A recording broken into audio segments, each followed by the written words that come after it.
This is the grist mill at Longfellow Wayside in Sudbury, Massachusetts. Built 1716.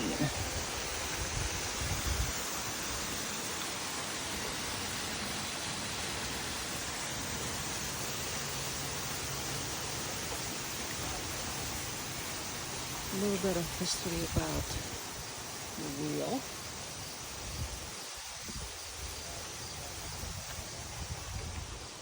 And here are pictures of